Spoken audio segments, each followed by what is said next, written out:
people that work here for you. They truly, I walked the whole campus with them, with Midge and Brian, and it seems like they know each and every one of you and your stories, and they're amazing people. So we're very happy to be partners here with them. As I said, my name's Rachel Pershner. I'm the Vice President of Insurance Services in Zillinople. We specialize in all things senior citizens, which is some of you here. We represent all the different Medicare Advantage plans, Medicare supplements, but we didn't want to talk about that today. We want to talk about something that's very important and is very dangerous and something that is very unfortunate. But a lot of you have been scammed. I've been scammed, but seniors being targeted right now. Last Wednesday, March 5th, was actually National Scams Day. So that's what we're here. So Social Security named it Slam the Scam because it's becoming such an issue. So we had actually, it was me and Mitch sat down and we thought, what can we do that you guys don't do here? Because you pretty much have every single activity here. So it was one of the ones I really wanted to do, and thank goodness, because everything else is on your agenda. That newsletter is pretty full. So that's my very long introduction, but there's two other people here I wanted to also let speak before we get started. I don't know if they're going to be able to hear without the microphone, but my name is Lindsay Marsteller. I think we've done some presentations here in the past regarding Medicare. I think we did mocktails and Medicare and coffee and Medicare. So That sounds cool. we're doing the scam presentation today. There's donuts and coffee back there, so help yourselves to all of it because we don't want to take it back because we'll eat all of it. And this is Mary. I'll let her do a little introduction too. Hi, good morning. Thank you for coming, especially with the time change. It makes it a little tougher to get up in the morning. But we're all here and happy to see you. Yes, I've been here before on Medicare and mocktails presentations and have helped some of you with your policies to understand them and know the benefits. I will be around to ask questions afterwards. If you have any questions, I can answer them. And let's get our program started. I know I get scammed probably once a day, and I almost fall for it.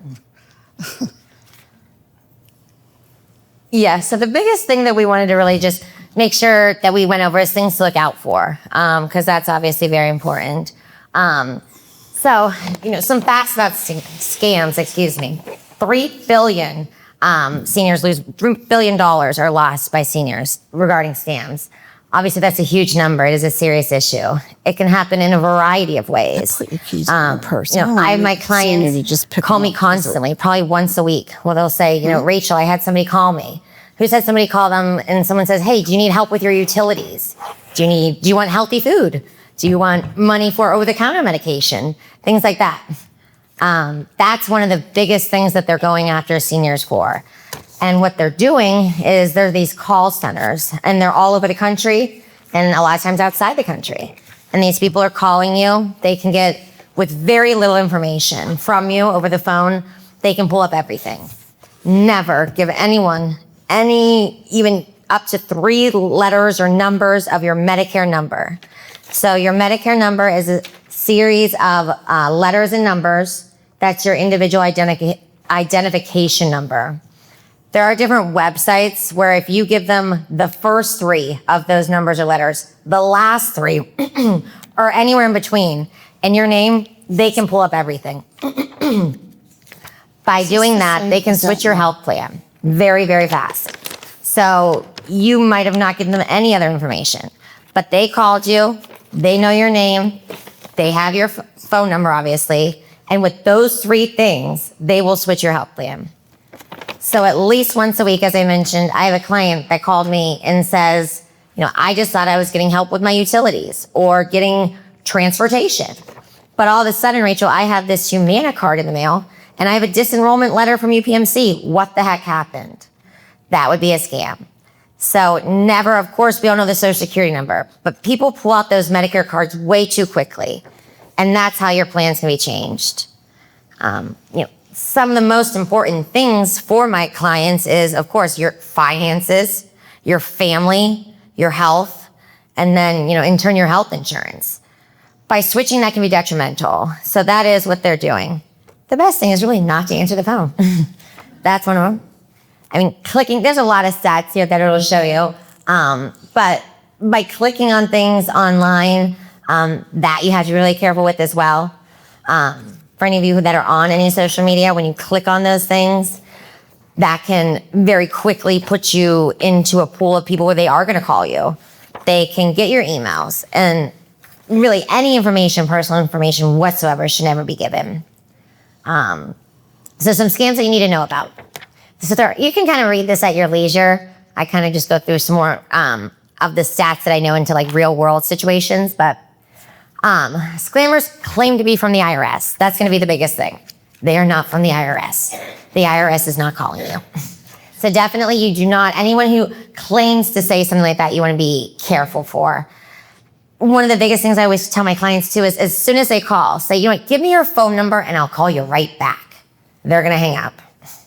Rachel, That's one thing you can absolutely do. talk slower. Sorry, I tap fast. So always kind of being prepared for some of those things. So we know not to give any personal identification number. And for whatever reason, people think their Medicare cards are not, but they absolutely are. Any information on there. When they claim to be from anywhere from a government program, Medicare, the IRS, and Social Security are not going to call you. They just will not.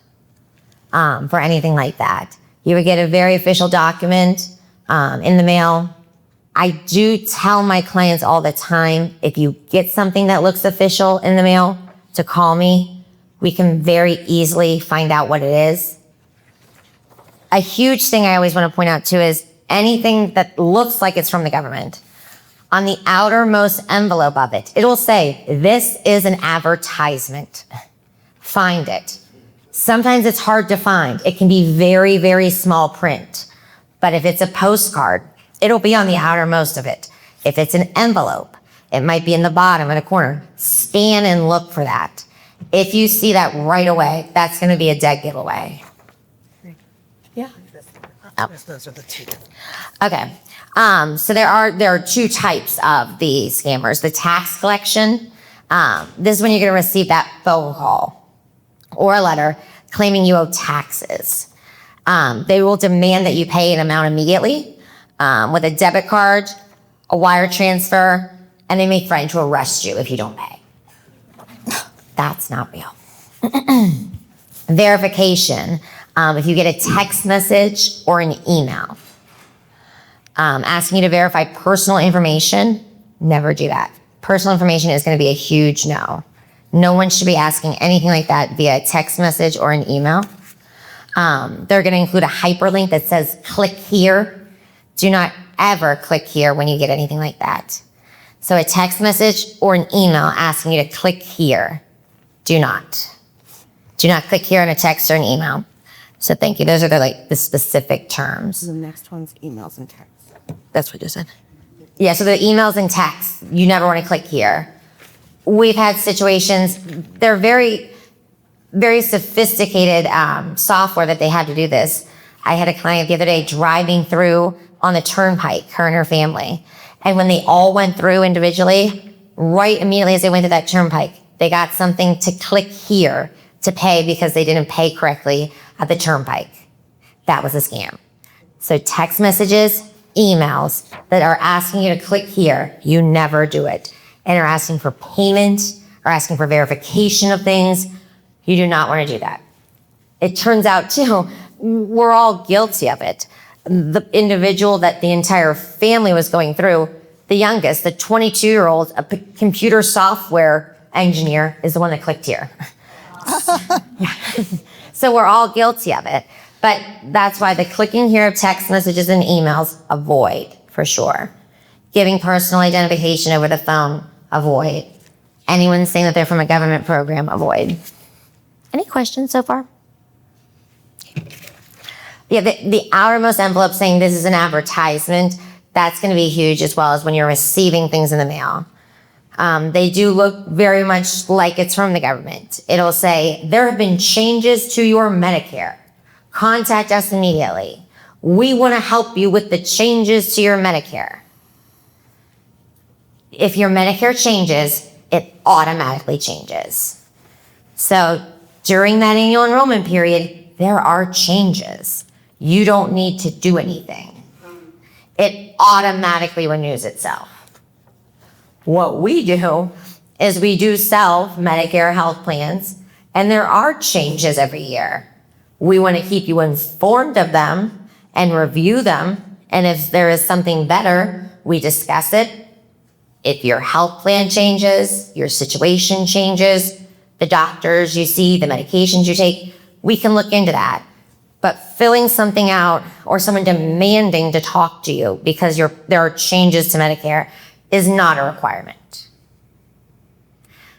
I tell my clients all the time, if you don't do anything, you are automatically re-enrolled. All the plans are going to be good. Maybe there was one that fit your needs a little bit better, but no one should be forcing themselves in there and, demanding something like that. That's going to be a red flag. Do you guys want to add anything? Yeah, so this one I thought was really interesting, the funeral and cemetery stamps. They act as debt collectors for a deceased person's identity. So what they'll do is, and I'm reading this because I didn't really think this was a thing. So what they'll do is once you've lost, a loved one, they kind of go and prey on that devastated widow or widower and say that they're attempting to get money to settle debts from the deceased. So the thing you need to look out for is don't give any money unless they're able to prove that the debt is owed. So if they're just saying, you owe us this debt, like Rachel was saying, click here, call this number, give us your information, the debt will be paid off. That's not the case. So just really being aware, and, it's a shame that they're preying on victims in that way and really pulling at your heartstrings. And at the time of loss, that's really hard to really know what's going on. So you're just kind of believing anything that anybody says. So I thought that was really interesting. They can look up anything with like the deceased person's home address, social security number, and they'll create fraud that way too. So they'll just look at an obituary and kind of just go from there. So I thought that one was kind of one you don't really think about because it's not something that's always going to be an issue. So they're targeting the areas that are going to be most near and dear to your heart. Your grandchildren, deceased people. When people start to mention things like that and asking for information, that is usually a red flag. They will say that they're one of your grandchildren and make you say that grandchild's name. I can't hear you. Wait, is this Matthew? Oh yeah, it's Matthew. Never let them always speak first. They will try to get information like that from you. And it seems to be deceased loved ones as well as grandchildren. The common one with the grandchildren is to say that they're overseas, they hadn't told you yet, and something happened, it was a big mistake, and they need you to wire them money instantly. The stories are similar. You hear them over and over again. So, and it's in that moment of panic that, you're willing to do anything. And that's what you really want to be careful with. Late night calls. And that's, again, a moment of weakness. You're half asleep. You're not all with it in coherence. You're not, used to having a phone call. They're preying on the weak, the nervous, the tired, the ill, unfortunately, sometimes the elderly. And that's where we really want to, protect everyone and make sure we're aware of those signs. But definitely confronting them, like I said, ask them for their phone number and you will call them right back. That's when they instantly hang up.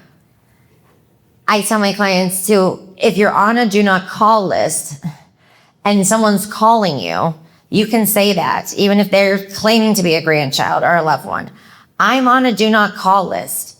Are you aware there's a $10,000 fine by calling me? Click. Your grandchild was not going to click. So that's the big one. Even maybe if it wasn't somebody doing something fraudulent necessarily, just trying to sell you something that might be great. If you say that to anyone, that it is a sales call or trying to sell anything, whether it's you're aware of the sale or not, claiming that, stating that you are on that do not call list and that the fine is $10,000, that usually ends the call as well.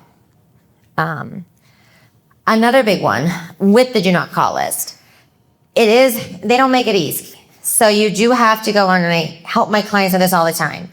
You need to go on the Pennsylvania state website and search in the do not call section or get there somehow. I can give everyone the exact link if you would like it. You have to register. It takes 30 days for it to go into effect, and you have to renew it every 90 days. Yeah. So, yeah, you have to mark your calendar. It kind of makes you scratch your head a little bit to really think, okay, if today is June 1st, this isn't going to go into effect until July 1st, and then it's only good for 90 days. You kind of have to sit there. So much I tell my clients, when you put out all your pills in the week and you kind of have to sit there and take your time, that's very similar to the do not call list. Because if you don't do it correctly, then it does open the floodgates. Yes. Can you cover that gap by calling voluntarily? I would definitely recommend doing so, but that would be something you want to check and see. Once you initially start, you only have to worry, it's a good point, but you would only have to worry about those first 30 days, and you want to be overly cautious during that time. But after that, if you are marking your calendar correctly, it wouldn't be an issue. But yeah, definitely be mindful during those first 30 days. Mary, I'll let you talk about it. Mary has, I didn't know. You have so many great things to say. There's what about fake charities? Fake don't. Charity. Yes, fake charities is next on our presentation, and that is something that people get a lot of phone calls about. Please donate to. You just tell us your checking account number, give us your debit card number. Tell us how much you'd like to put in. Well, whatever you'd like to put in can be a way different number than what they'd like you to put in. And you go to your bank and there's very little left. You don't give that out over the phone. Charities don't ask for contributions over the phone like that. So just to be aware. Yeah, Go ahead. Back to the do not call list. Yeah. I think I'm registered with the federal government, right? But I understand that there are still some, like, charities that can call you. Yeah. Yeah. And again, the biggest thing there too is to always ask, can I call you back? Can you give me your phone number and I'll call you back? If I'm someone that's working for a charity and they were to ask me that, of course, yes, and have all your friends call me back too. That's always going to be the easiest thing. Because they could call, but typically, they're going to look for donations because they're so aware of these scams in different ways. We see them out in the communities now more so. There's a lot of disclaimers they should be giving you too. Ask if they're on a recorded line. That would be a big thing. If they're not, that's a red flag. But really that one, and it's a good question, to ask them for their number and a call back would be the biggest way to know for sure. Because we used to live in Illinois, and I keep getting things from the police department, supposedly in Illinois, that wants me to make a contribution. I keep blocking their numbers, and I keep getting calls. I would ask them, I would try that. Can I have your phone number? Or even have you tried to Google that police station to see and try to call back? That's another big one. To say, I keep getting these calls and they're claiming to be you, and they never seem to reach me because maybe they just always get your voicemail. So if you were to Google that place that they're saying, and if they've called that many times, they should have a record of you for sure. I would try that. You could do it today. There would be, no harm. Yeah. Yeah, I even had one the other day that we are registered agents in Ohio, and we're here to help you sell your deceased husband's townhouse or timeshare. No, he never had a timeshare in Ohio. So they scam any which way they can. So going back to the charity and the do not call numbers, this packet that we passed on, I don't know if everybody got one, that has the notes on the bottom. If you go to the different pages, it breaks down each type of scam, what they do, and how to protect yourself. So there's phone numbers that you can call There's a charity navigator, so you can look on the website or call the number to make sure that it is a valid charity that you're donating to. And then the other scam that happens a lot with seniors is tech support scams, because there's lots of things that happen to your computer that you have no idea what to do. I'm guilty of that as well. I'm not super techy, and I would love someone to help me. So they scam that they're going to fix your computer. And then they're going to claim that a virus has also gotten onto your computer. And there's going to be a pop-up window that looks like an antivirus, and you click on it, and now you've wiped out or given your personal information to the tech support scammer. So don't click on any pop-ups on a computer. It's really hard to use. They kind of come so fast because they're advertisements, scams. Try not to click them. And also sometimes they're saying that they want to remote into your computer, unless it's, a trusted source, which would be hard to really know because a lot of tech support is over the phone. But they're going to probably ask for your credit card information, and you don't need to give them that if they need to fix your computer. So that's one to look out for. There's also... There's a lady in the back with a question. Oh, questions more. Did you have a question? Oh, she wants one of those research. Did anyone have a question? Oh, she needs one. Oh, I'm sorry. Okay, sorry. Thank you. Uh-huh. I don't even know. Do you? I have this later. Yeah, I'll get you the PowerPoint. Say about that. Pyramids. Let's work PowerPoint. Another one that is a hot topic, and it's not quite as popular, but becoming more so, are the pyramid scams, like the old Amways and the old vitamin sales and things.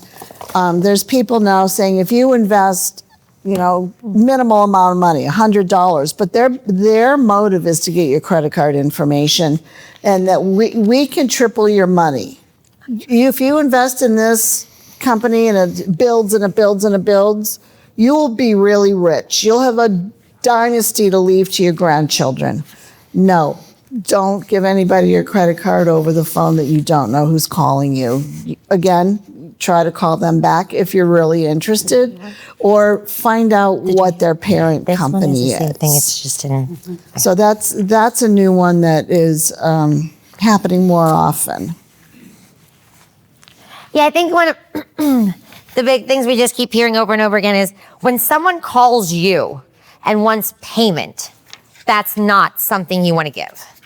When you're calling, when you're calling someone and you want to pay, that's going to be different. We still have to be careful.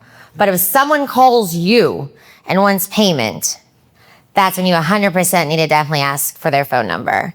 And yeah, Lindsay, I apologize. She did give that number that might help you out, ma'am, as far as the charity is a very specific one. But as a blanket statement, if anyone's calling you from any organization, Google sometimes and contacting them would be the best. But you shouldn't have to take it that far if they gave you the phone number. That would probably be in a situation if you're getting voicemails, you happen to miss the call where Google could come into play. Okay, so if you've been a victim of a scam, there's going to be 3 things that we really need to make sure that we take care of. Step 1, obviously you're going to file a police report. A lot of people think that they don't need to for whatever reason, that it's not a crime. It is. So you definitely want to make sure that you take that first step. No one can help you until you do that. And then you obviously want to contact that bank, whatever the credit card company, whether it was through a credit card or through your checking account, your savings account, they would be the next call. A lot of times people think that the police would notify them or tell them to do that, and that's really not always the case. So your first 2 calls are going to be to the police and then to that credit card company, the financial department, the bank, whatever it was impacted, and let them know everything that happened. And then you do want to file a fraud alert on that with that company. So if it happened with a Visa, you want to not just notify them, but of that fraud alert. People think that just by calling and telling them that, what's happened, that would indicate, or that you have done the fraud alert. Not necessarily, depending on the person that answers the phone. So you do need to specifically tell them, fraud alert. Does that make sense? Okay. So they seem self-explanatory there. They seem, by making the calls, it's already been done, but that's not always the case. So again, calling the police, notifying that bank or credit union, and then the fraud alert.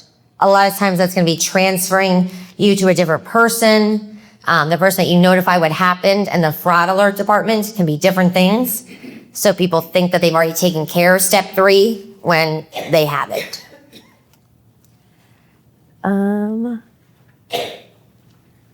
So, I mean, these are really important. So if anyone didn't get the page, because it's great, it was such a large turnout. I might have missed maybe one person that might not have gotten the full presentation, which we do have a few more up here. But in that presentation does have these things. I know, like, for different people I've helped out, I put this kept in different ways you can put it on you. Like, I have little cards where I have all these informations printed down that they can keep in their wallet, similar to like how you would put your medications or, an emergency contacts. Somewhere that you have that type of information, that important information saved on you, with you at your home. Unfortunately, you want to now have these as well. I would give these to your kids. If you have a power of attorney, anything like that, you might not be, in the best state of mind when something happens. And anyone that helps you out with things like that, definitely, you want to make sure that they have that as well. Oh, yes. Go ahead. Oh, okay. AARP, some people love them, some people hate them, but there is different things like this that they're really on the up and up. So if you do get a magazine from them, if you're on any of their mailers, you recognize the logo, they have some great articles in there. The people that work for them are very well educated. We do a lot of trainings with them where they teach us about all this. I mean, this is one of the biggest initiatives, is seniors and protecting them from these scams. So a lot of really great reads. You're not being paranoid. They're targeting you, unfortunately. But with just being aware of that, minimizing your exposure would be huge. Not having a computer would be huge. Not going online, but a lot of times we just can't avoid it. So, if you are using those things, you're adding to your exposure. The more websites you visit, the more online shopping you do, those targeted ads that pop up, they're very creepy how they know that I want that new sweater that I talked to Lindsay about, and all of a sudden it pops up on my computer. I had no idea how it happens, but the more that you're on there and the more that you're searching, they can very easily understand your shopping patterns. The type of person that you are, that you love your grandkids because of the things that you're looking at around Christmas time. So that can help them understand your age, your income, all those things. So again, just minimizing that and knowing the signs and just not being too eager, even though in that moment when it is a loved one, a grandchild, a deceased individual, you don't give them anything. And I think that's the most important thing. I don't want to do these presentations and terrify you. If they call you, if you click on something and you don't give out any information, you're fine. It's the second you do, you're not. So if you're someone that just commits to, I don't care that, grandson Danny calls me at 9:00 at night, I'm never going to give him my credit card information, you're fine. If you never give any information, Medicare number, Social Security number, Driver's license number. Thank you. Driver's license number. We hadn't touched on that. Those are going to be the 3 big ones. Medicare, Social Security, driver's license, and then, of course, payment. If you stay away from those, you're fine. So, we had cute little magnets at one point with a big stop sign. And, that's pretty much the list. So I don't like to just stand up here and make it sound like it's more complicated than it is, but I would hate for all of you to come and attend something that, was 2 seconds long, but just don't give anything over the phone.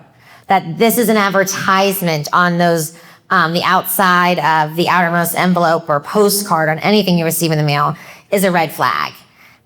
Anything that comes to you, whether it be in the mail, in an email, in a text message, in a phone call, don't give anything out. It's when you are calling into somewhere or something, we still have to be careful, but it's that incoming. Don't give anything out.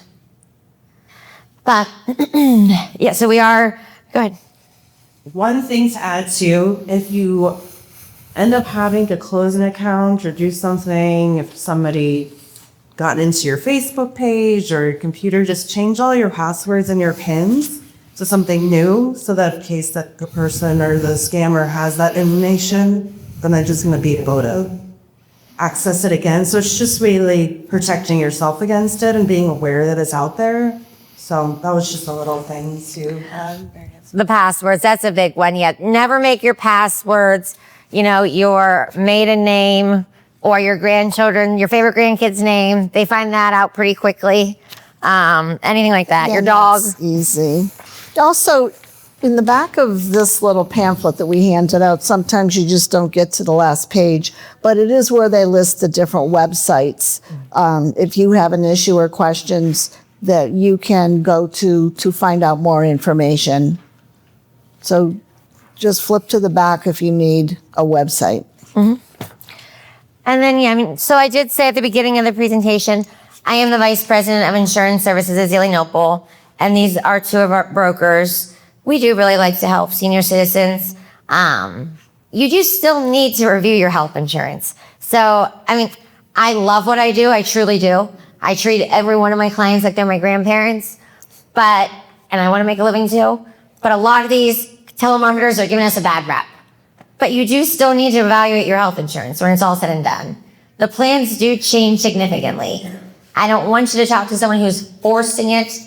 Our office is located, whenever you leave here and you go up the hill like you're heading to Cranberry, we're right across from Baldinger's Candy Store. It's the big red brick office building. It says Insurance Services at Zelienople. There's a big exterior sign. We're next door neighbors. We're Barrel Ford. A lot of you are probably clients of ours. My dad started the agency about 40 years ago. His name's Steve Schultz, and a lot of people I know here, they're with Dave Evans, Eric Holmes, Mary, possibly Lindsay. They've been here a lot.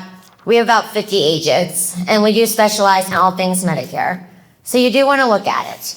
Not all of us are bad, so we want to help you. So that's why we're here. But we try to do things, especially with Aspire and Passment Senior Life. They're so good to us, and we're really great partners with Midge and Brian. So we try to, again, find just different ways to just keep you informed, keep you busy. Something that's hopefully they think we have a very large service to provide. They tell me that all the time. So that's why we're here. And you'll probably see more of us. We basically, we just want to comment any topics that you want to know more about. We're happy to do. This is kind of something that we said, let's just stop having Medicare meetings. Let's talk about that in the fall. We'll talk about it then when everything's changing. But right now, let's just keep different meetings that you want to hear about and educate you guys. So we have the information. We're happy to provide it. But there is a lot of donuts. And I do have business cards, magnets. If you have any questions, you need anything. If everyone wants to jot down our number, I can give it to you. Our local number is 724-452